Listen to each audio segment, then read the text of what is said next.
Mastercast Radio. Yes, it's Mastercast Radio. Once again, I am your host, Andrew Rosa, and today is very special for I've actually brought my girlfriend in on this shit.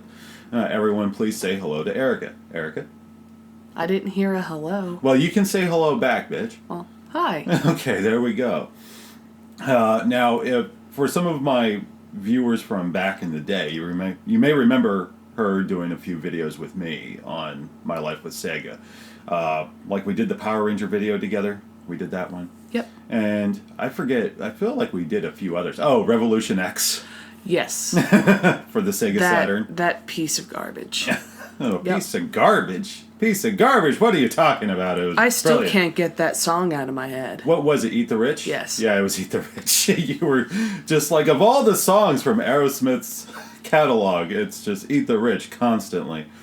But yeah, here's a fun fact for some of you who are fresh, have not heard Erica before, and aren't familiar with the My Life with Sega days. I don't think we talked about this, but when we first met, she was my replacement at my old job. I used to work for a theater, and I was like the king of the box office sales. Bullshit. King of the Box. Yeah, king of the box.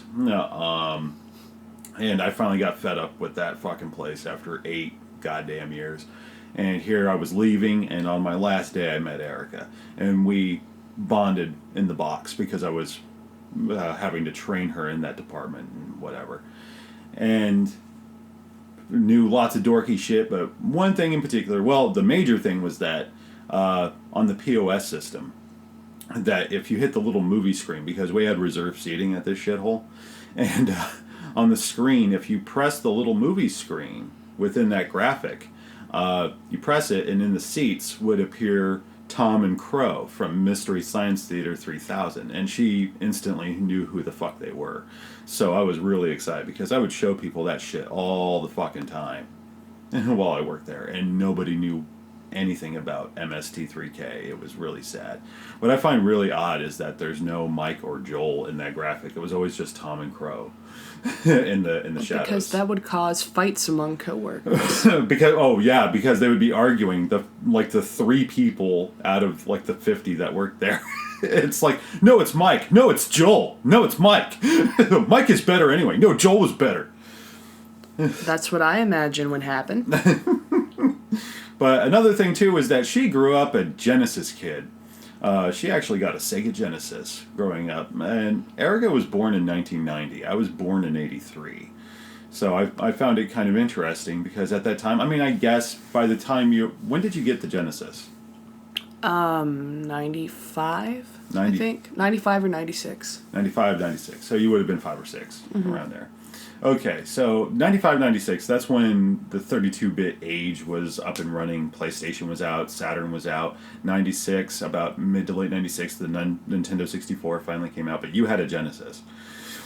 So That's a pretty common theme in my life, is that I'm years late adopting new things. Really? Really. Like my house, we didn't get a CD player for a really long time. Oh, really? I think it was like 97 that we got our first CD player. My God, 97. Shit. Of course, well, I can understand that. I didn't have a DVD player until like 2002. When you bought a PS2? Yeah. Pretty much. Yeah. Oh, that's sad. But 2002, did the PS3 come out then? No, that was after. The PS3 well came after. out when I was in high school. No, I don't know what year that was. 2007, I think. 2007. So, oh, okay, yeah, all right, because that was around the time I had moved to Jersey, so the PS3 would have just been coming out. Okay, yeah. So you got the Genesis. What was the pack-in game for that motherfucker? Sonic and Knuckles. Sonic and Knuckles. No Sonic 3 and Sonic and Knuckles. Just I think it did come with Sonic 3 too. No, really? It came well, with 2 games. Yeah, because I was wondering, like, why does this one cartridge look bulky and awkward, and what do I do with it? And then I got bored, and I was like, well, what if I put this one and this one, and then another game? Yeah. I didn't realize that's what it was made for. Oh, and my Genesis, I only had one controller. I still have that same console, and the second controller port doesn't work because a second controller was never plugged into it. Never plugged into it. Never. No, because my parents said, "What do you need a second controller for? You're an only child." So I guess I never anticipated playing it with you. Well, I mean, my dad would take turns with me playing Miss Pac-Man, but that's about it. That's it. No, no 2-player action playing Power Rangers or anything. Nope. I played against the computer for years. And you didn't have friends over that would be like, "Oh, I have a Genesis controller. I can plug that shit in." I didn't really have friends till middle school. Oh, the awkward rejects that we are. But no, the fun fact, her Genesis is actually the one you see in the opening intro for Mastercast TV. That's her Genesis blowing up the Super Nintendo.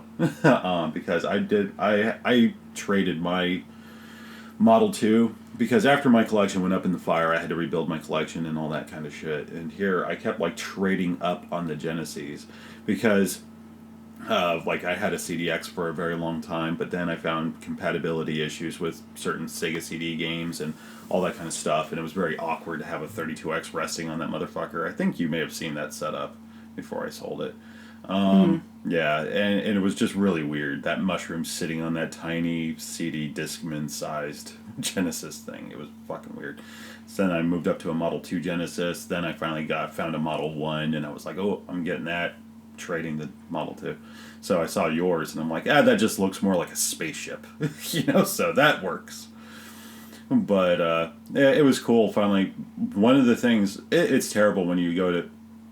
I've had quite a few girlfriends over my life, and I was really excited to go into Erica's room because I knew she had a Genesis, and one of the things I was looking for, that, and she had vinyl, which was really awesome. It's important to find dorky women. And it's rare. Yeah, and it's rare sometimes because quite a few of the girls I dated before just did not have dorky interests like that where they collected vinyl, played video games. If they had a video game, do you know what the most common fucking video game they all had? Mario Kart? No. Well, maybe Mario Kart. They almost always had Wiis. Like they almost always had Wiis, and this Wii Fit sitting in the side collecting dust. Yeah. It's like they bought it for the Wii Fit and said fuck it, like midway through, and maybe a few games for it. One used it particularly just for Netflix. That was it. She just had that stupid Netflix disc you slide in and whatever. Well, but no, Erica actually had Mighty Morphin Power Rangers. Yeah, and the amazing thing, too, is that so many people I see that have Genesis as a kid, they don't take good care of their shit. Erica still has the boxes for a lot of her games, which is fucking awesome. Like, you have the box, it's in pristine shape for Power Rangers. And you also have the box for Ms. Pac-Man. Mm-hmm. And I think you also had the box for Real Monsters and Desert Demolition starring... Roadrunner and Wile E. Coyote. I feel like you saw that box. So and that's nice. You've got something. You've got someone special when they have a Genesis. And it was, although I thought it was cute when I hooked up. There was a time I was trying to figure out the best setup for my game shit, and you actually let me have your Model 2 Genesis. Yeah, and I hooked that shit up and I tried to do a 2-man scramble, and that's when we found that the second controller port didn't work. And you're like, it doesn't? Well, I guess it's good. I never had friends to plug in that shit. But yeah, it's fun. But yes, this is Erica. Every now and then she will drop in to pay us a visit. Come in with her 2 cents and shit. But... just to kind of finish giving these folks a good sense of who you are. Favorite Genesis game, if you had to pick one. The one you almost always go back to. Sonic and Knuckles. Really, Sonic and Knuckles? So that was like the first Genesis game you played because it came with the system, right? Mm-hmm. So it's still Sonic and Knuckles. Cool Spot is a close second. Cool Spot. Funny, my mom loved that fucking game. But the Cool Spot's nice. Did you know that there was supposed to be a Cool Spot game for the 32X? Really? Yeah. What happened to it? Well, it wasn't anything special. It was just a port of Spot Goes to Hollywood. I don't know if you played that one. Well, you're familiar with Sonic 3D Blast. Oh, of course, you fucking own it, right? Mm-hmm. Yeah, well, if I remember correctly, because I've only played Spot Goes to Hollywood a couple of times, it's done very much the same way. It's an isometric perspective, and it's Spot going to Hollywood, and you're going around like these movie-themed worlds and bullshit like that. And so it looks radically different from Cool Spot. But Spot Goes to Hollywood not only found its way to the Genesis, but it was also ported to the Saturn, if I remember correctly, and even the PlayStation. I think the PlayStation got Spot Goes to Hollywood as well. But when they were trying to push the 32X, a lot of companies were already jumping on board and that sort of shit. And they actually started a port for the 32X. And it's one of those things where it's like they got midway through and they realized, shit, the 32X is dying. We're just going to stop. Somebody finally uncovered a ROM that you can download and play. It's not finished. Like a lot of the levels work fairly well, but as you get later and later in the game, you start to see just how unfinished it is. And I don't think you can actually beat it. I don't think it was worked out that well so that you can beat the fucking game. But it was essentially an updated port of Spot Goes to Hollywood. And seeing as how it was coming out for the 32X, it's questionable as to how much was updated. Because you remember when we played Mortal Kombat 2 for the 32X, and it doesn't really... you don't see the differences as readily. Going from Genesis to 32X, you can see the background graphics have some of the elements that had been removed from the Genesis, like the flying gargoyles or demons, whatever the fuck they are, and some of that shit. That's there. The sound effects are better on on the 32X version, all that kind of stuff. So I don't know how much better Spot Goes to Hollywood would have been. I mean, I love Mortal Kombat, but my first introduction to that was PS2. Oh, really? Really. That was your introduction to Mortal Kombat? Mm-hmm. Wow. Well, was it the first game, or was it one of the sequels? I have to look up the names of the games. I'll be able to tell you. I feel like it was not Armageddon. Part 3? No, Part 3 was PS1. Oh. Just don't tell me Sub-Zero, the Mortal Kombat mythologies. I can tell you which one it was. Yeah, Armageddon. That was for PS2. Armageddon. What was Armageddon? Was it just a fighting game? Was it 3D? I remember it being a fighting game, but I also remember that you can make your own characters. Really? Maybe my memory's flawed on that. Oh. But I'm pretty sure that you could. Wow, that would have been kind of cool. Yeah, it's weird. I've yet to really embrace any Mortal Kombat beyond... Really? Yeah, yep. You can create your own fatality from a series of gory attacks. You can also design a custom character using the Create a Fighter mode. Yeah. Oh. Yep, I remember right. Yeah, I haven't really embraced any Mortal Kombat beyond Ultimate Mortal Kombat 3. I mean, that's it. I think I may have played Mortal Kombat Trilogy at one time, but that's about it. If I ever have the desire to play Mortal Kombat, it's typically the older games. I remember when we played Mortal Kombat X, and we played for that for a little bit, but I don't know. I like the old shit. I like those digitized graphics and those ridiculous looking fatalities. But anywho, let's go ahead. One topic I would like to bring up, and if Erica could comment on this, that's great. But because I think you can speak for this to an extent. Just recently, I bought an EverDrive for the Genesis. It was one of those things where I had all this PayPal credit that I wasn't touching, and I finally got this bug up my ass, like, I want to be able to review more games. And you know me, I love having the righteous software play on real hardware. That's been a big thing for me. But I just couldn't fathom it. I found a really nice reproduction of Spider-Man Web of Fire on the 32X, which is a game after looking at a lot of the video on YouTube and shit like that, the game doesn't look particularly good. It looks very disappointing, especially considering the same guys who had given us Desert Demolition and the two Vector Man games were responsible for coding it. And here I'm like, that this is all you could do with Spider-Man on the 32X. This looks very disappointing. I still want to play it though, and a righteous copy of Spider-Man Web of Fire is.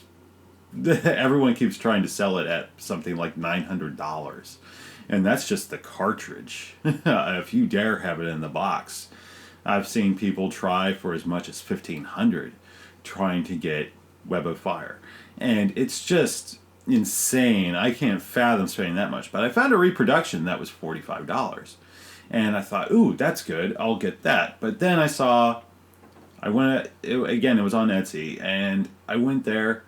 I found that a guy had an EverDrive, and it came with a memory stick, like 2,000 games, that sort of thing, built in. It looked good, and I thought, I can spend, $45 on Web of Fire reproduction, and it's one game. I could spend $65 and get an EverDrive, and it's 2,000 games, and it has like Master System games on it. I can play 32X through that. So I'd be able to play Spider-Man Web of Fire. I could probably even download the ROMs for the unfinished X-Men game, that sort of stuff. I just had to weigh it. And when you work a retail job, which is what I work, you have to weigh the prices. It's like, how are you going to get more bang for your buck? Because here's the thing. I may have the EverDrive. I may use it to review games, but it's really not going to dissuade me from wanting to get the righteous copies for my collection. And if anything, I'll kind of use it almost like a glorified rental device. Being able to try these games before I ever decide to invest in them and add them to my collection. And depending on how good it is, because I'm going to run this shit. I've heard people tell me the EverDrive is great and that it perfectly mimics a righteous cartridge. But I'm going to give it my own try. I'm going to run it against a bunch of games I already have in my collection, so I can see how they can compare, so I can get if it's close, then yeah, I may start using the EverDrive to review games. Not that I'm running low on games. I have a shit ton. But still, if it does prove to be, a worthy alternative to owning the righteous game, I may use it for some reviews, sure. But here's another thing. I've been going to a lot of Sega groups, and a lot of them talk about the EverDrive was initially developed, if I remember correctly, by this guy, and everyone typically refers to him as Krikz, like Krikz, that sort of shit. I know, it's. I think that's like his branding. Mm-hmm. It's Krikz. If you want, you can look it up, Krikz EverDrive. But do you want me to? Yeah, sure. Let's do this proper. Now. The guy has done all these EverDrives, and they are of varying degrees. He's been making updates. Some have added features for those diehard enthusiasts, which is pretty cool. So there are different pay scales for the EverDrive, and which is cool. It makes it a little more accessible. It's just that typically it's a bit too rich for my blood. They're like, how much are we talking? $175. Now, is that for the latest model, or is there like... Well, that's N64, version 3. Then how about the Genesis? 87. 87, okay, that's not bad.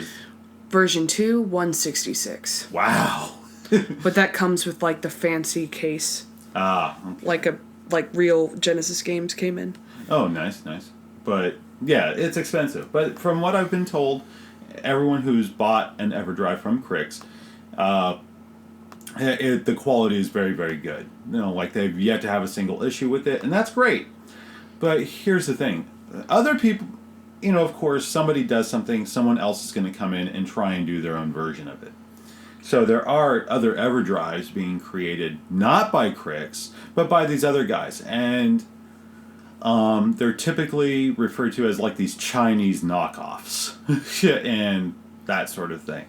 And this is another thing. It kind of goes back to the last episode of Mastercast Radio where we were talking about price shaming. Well, let's give it a name. Price shaming. If that doesn't fit in with today's world, I don't know what does. It really does, because like I said, I don't know if you listened to the episode yet, but because Erica is not typically present for when I record Mastercast Radio.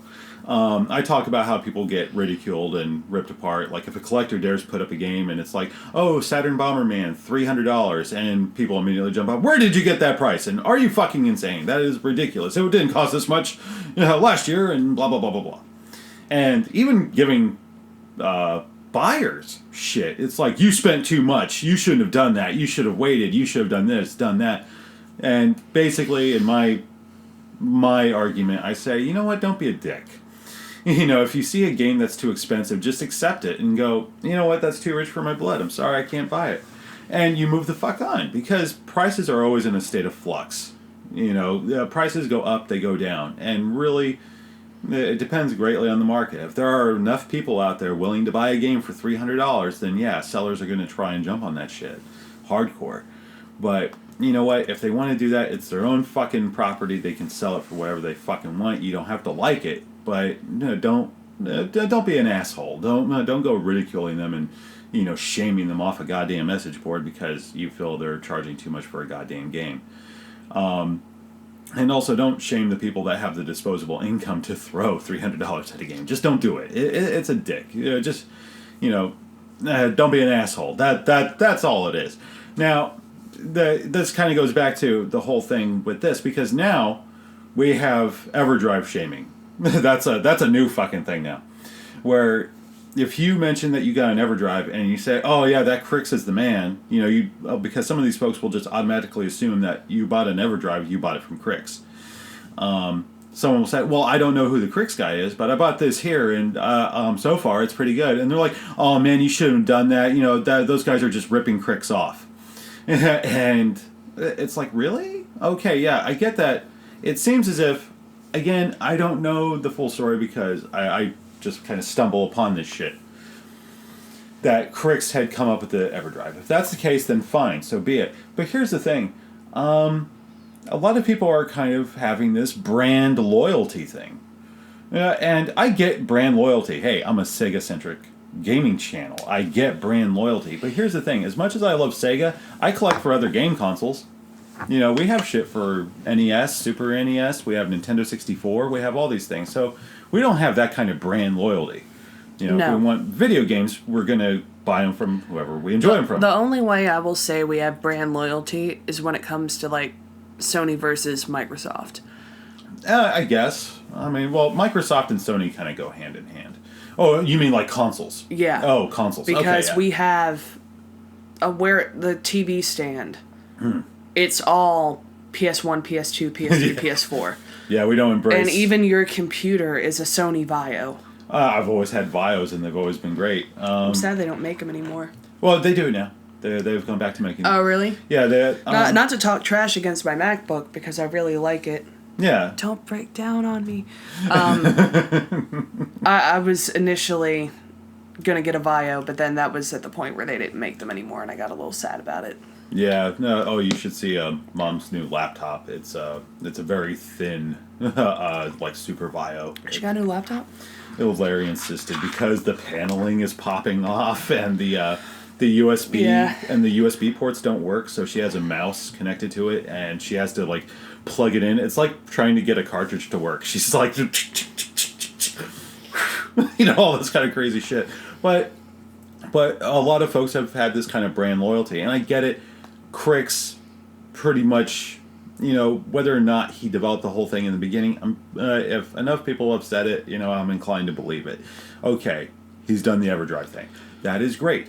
But here's the thing. I mean, ultimately, it does come down to a kind of brand loyalty. And I realize we're not talking about a huge company. We don't see a soulless conglomerate, that is gigantic, like Sony or Microsoft or whatever. It's not a faceless company. It's like one man. Supposedly. I don't know. Motherfucker could have a whole team of fucking elves making these things for him by now. And by elves, I mean the fictional fucking fairy characters that you see in fantasy. It's not a derogatory remark towards little people. Or people that are shorter in stature. But yeah, there's this brand loyalty, and they'll kind of shame these people, like, oh, you bought that Chinese knockoff, it's gonna break. because, you know, anything that's made by the Chinese is going to break. Which sounds kind of racist, you know, just automatically assuming because it's made by the Chinese, it's cheap and it's going to break easier. I'm like, hey, your fucking pop dolls come from China. You know, it's Right? I think, for all I know, they probably come from Taiwan. I've yet to look at one of those pop figures' asses and go, "Oh, you come from Taiwan." That's much better. Well, I'm not the kind of girl to keep the boxes, so Not I often. can't really tell. Well, no, you keep boxes. It depends. I've got two, but they're dolls that I haven't opened yet because. Are you checking the butt? Yeah, I'm checking his butt. I'm looking at. Matt Murdock's butt. Yeah. Oh, made in China. And it's a good pop doll. Just because it's made in China doesn't mean it's shit. But, sorry for the distance. I'm, like, putting him away. So, but yeah, there's this... The brand loyalty I kind of find irritating. I mean, I get having brand loyalty, and that's fine. But you know what? When... I feel it's a little childish. Just a wee bit. You know, it's great to show support for somebody whose work you admire and you're grateful for. But there are people that really can't afford Crick's prices, and they're going to look for a cheaper alternative. It's just going to happen. And if that market didn't exist, then, you know, these Chinese manufacturers wouldn't have someone to bank on. So clearly there are some people that want to have the EverDrive but don't want to pay Crick's prices. Like, they just can't. It's not because they hate Crick's, it's because they can't afford it. But they really want to have these games that they can finally play. Because there are some collectors out there where... And that's another thing, too. There are collectors that, you know, perhaps they've spent all their money building up an amazing collection, but you know what? They don't want to fuck up their cartridges or their discs, what have you, because the EverDrive does do Sega CD if you have the add-on for it, if I remember correctly. Yes. So, you know, they want a cheaper alternative because they've already spent all this fucking money on their collection. It's like, well, this will be fine. But a lot of folks have been doing this brand loyalty and, again, brand shaming, because if you dare get an EverDrive and it was not produced by Crick, so many people will just kind of jump down your fucking throat for it. And to me, it's really no different from people kind of getting all uppity when you would say, "Oh, I'm a Nintendo kid growing up," and then it was like, "No, Sega was better," and vice versa, saying, you know, "Oh, well, I was a Sonic kid growing up, I didn't do Mario," and I was like, "Fuck you! It's all about Link and Mario and people with Sir Galahad complexes." You know, it's basically. Yeah, so it's like not much has changed. It's just that we've changed the product that we've gotten pissy about. You know, everything from brand shaming to price shaming.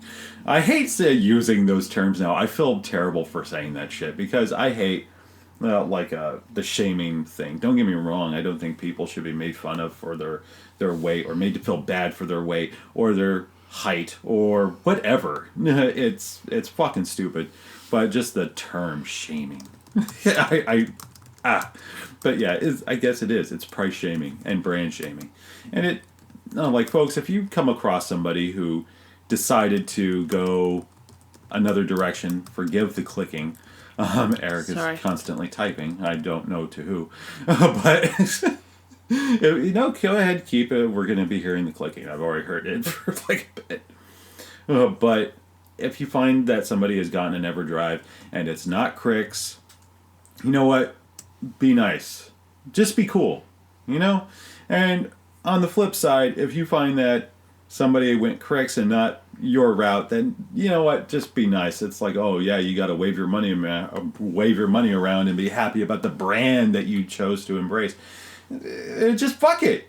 You both got different models. You know, here's the thing. Say I got the Crick's EverDrive. Say I decided to spend that much money and said, okay, I'm going to get the Crick's EverDrive. Apparently this motherfucker started the whole goddamn thing. I want one from that guy. And somebody said, oh, well, I got an EverDrive from this one manufacturer. And I'd be like, oh, really? How does it work? You know, I'd want to know, how does it play? Does it work out for you? And depending, I'd be like, oh, well, shit. I had a cheaper alternative at my fingertips and I didn't do it. Or I'd be like, okay, you know what? I'm kind of glad I bought what I did. I don't feel the need to kind of shit on somebody because they didn't embrace the same brand. It just feels And again, I get it. It's a one guy making these fucking things. You want to show support. That's great. Keep doing it. But don't shit on people because they wanted a cheaper alternative. And my girlfriend is making these strange faces because she hears something and she can't explain quite what it is, but it's the cat in the bed. Oh, the cat's in the bed? Yeah, he's in the bed. He's in the box spring. He's ripped it out and he climbs inside and sleeps. Really? Yes. You've never noticed that. No. I'm sorry for the random aside, but I couldn't do it. I just saw this inquisitive puppy dog look on my girlfriend's face, and she's just like, what's that? You know, kind of. I had to explain it. I think Nintendo has its pluses, but it's all about preference. Like, some people like iPhones, some people like Droids. Doesn't mean that one is necessarily better than the other, but they're different. Yeah, can you imagine if people showed brand loyalty back when video games were really picking up? I can't speak. I don't know which system had come out using interchangeable cartridges first. I want to say it was the Odyssey. But just think, Magnavox made the Odyssey. And let's say Magnavox Odyssey was the first cartridge-based system. I mean, it uses the little cards that you pop in and out. It's basically the boards that you find within cartridges without a cartridge casing. For those of you who have not played an Odyssey before, but that was basically the first video game console for many people. Now imagine if you showed that brand loyalty when the Atari VCS came out, the 2600. Holy shit. And you've seen the Odyssey and how it plays, right? Mm-hmm. Yeah, it's awful. It was the Stone Age of gaming. So imagine if people had that brand loyalty. It's like it had to start somewhere, though. Right, it had to start somewhere. But the thing is, like, what if the Atari 2600 came out and here it has all these fucking games already? You have Combat, you have Space Invaders, you have Defender, all these great games ready to go. But you're like, well, no, they're just ripping off Magnavox. You know, I'm going to wait. I'm going to stick with Magnavox because they started it. No, you'd be a fucking idiot because to deny the greatness that was the Atari. Now, I realize we're talking about, you know, the original EverDrive as created by, well, its creator. Then we have the knockoffs or the alternative EverDrives, if you will, because knockoff has such a negative connotation, but I suppose it works, knockoff. I know we're talking about that. It's not, but here's the thing, we don't know the people producing these Chinese EverDrives. I get the impression a lot of people just imagine it's a bunch of like 5-year-olds sitting in a sweatshop, you know, like bleeding all over the PCB boards and shit like that, and putting them in the cartridge shells like, we hungry, and it's like, get the fuck out. You keep making those EverDrives, god damn it. We have a bunch of fat, lazy Americans wanting to play every goddamn game made for the Genesis, and they want it now. You can sleep when you're 25 and you're worthless to us. You know, it's... I feel like that's what they imagine. But it's probably just a couple of other dudes just sitting there pumping out. It's like, oh, well, this is what that motherfucker did. Let's do our own. But I don't know. I just feel it's kind of silly. So, again, kind of like with the whole price shaming fucking thing. People, the EverDrive fucking exists. It's an invention, and it's one that other people are going to create their variants for, just as we did with video games, just as we did with VCRs, just as we did with TVs, just as we did with radios, just as we did with all this other fucking shit. Okay? So, if you want to show support for Crix, that is fucking awesome. Keep doing it. Keep him alive. Promote his shit. Do it. You love his product? Keep saying it. But you know what? Don't shit on somebody because they got a fucking alternative. Because, yeah, they can't afford his prices. And you know what? I really don't know what the fucking difference is. We don't know yet. Not enough people have bought the fucking things and talk about them. And maybe because whenever they want to talk about their Chinese knockoff alternative, which I put in fucking quotes that you can't see because this is fucking radio, we don't know how they play because a lot of you Crix supporters just immediately jump down their fucking throat and rip them a new asshole from the inside. So, just saying, stop being an asshole. Guess what? Before I could get a Game Boy Color, I used to play the cheap Tiger Electronic games. And How dare you compare a Tiger to Game Boy? So, I mean, if you said Gamecom, I would. no, I'm just saying, it entertained me until I could afford A Game Boy? a Game Boy. And you didn't even get the brick, you got the color. Yeah. Yeah, you got a Game Boy Color. So you didn't have to endure all those years of revisions like, oh, I got my Game Boy and it's black and white. Oh, I got a new Game Boy and it's a pocket. Finally, it will fit in my fucking pocket. Not this fat ass brick I have to carry around with me all fucking day. Not including the goddamn games. And then you get the Game Boy Color. Oh my god, it's still like a pocket size, but it has color. If only I could see the shit at night without a light. That you plug in the side of it. You did have the light. I did. That was your way of saying, fuck you, Mom and Dad. This is for not buying me a controller. A second controller. I'm gonna play this shit after you tell me to go to bed. Yep. Game Boy Color. My God. Comparing that to Tiger. That is sad. How dare I? Dare you? That. Oh no, I'm brand shaming. I'm sorry, honey. You hypocrite. Yeah, I was waiting for it. Good for you, darling. But yeah, that's basically the point of this whole episode. Just basically introducing you to Erica and talking a little bit about the whole EverDrive debacle. Again, I'm not going to repeat myself. I've already done it so often. I've been told I talk in circles, and I'll stop it. Otherwise, as far as updates are concerned, actually keeping up with the EverDrive topic, I'm doing one more thing. Since I got the EverDrive, it's going to take a while to get here. It's like 15 business days before I ever see the motherfucker, so it's going to be like mid-September by the time I see it. I'm excited for it. There's so many games I've been wanting to play that I refuse to emulate on a PC because I don't game on PC. I am not a member of the PC Master Race. Sorry, I can't. No, here's the thing. There is, again, that's a tad hypocritical because there are console gamers that are just as elitist as PC gamers. I think PC gamers are a tad more ridiculous in one respect. Not all, not to use that generalization, but not all, but some. There are some I feel that go a little far. Like, okay, it's great that you make a gaming PC. Like, that's all it's for. You just want to game on the motherfucker, and that's cool. It's like, okay, it's a console in a way for you. You just use it for your gaming. And you have it all pimped out, best graphics cards. You have several different controllers that you can use with the motherfucker in conjunction with the keyboard and the mouse. That's all cool. I get that. Okay, it's like a high-end gaming system now that you can keep upgrading and so on and so forth. I mean, I get it. But there are some people that go fucking nuts. Like Mickey Mac of Two Man Scramble. He just recently made a gaming PC for himself. He customized the whole goddamn thing. And he has lights in it. Like the board, the guts of his PC are exposed with a glass. Like it has a glass enclosure.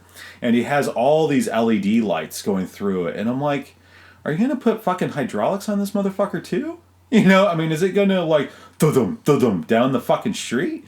Does it have wheels? Just what the fuck?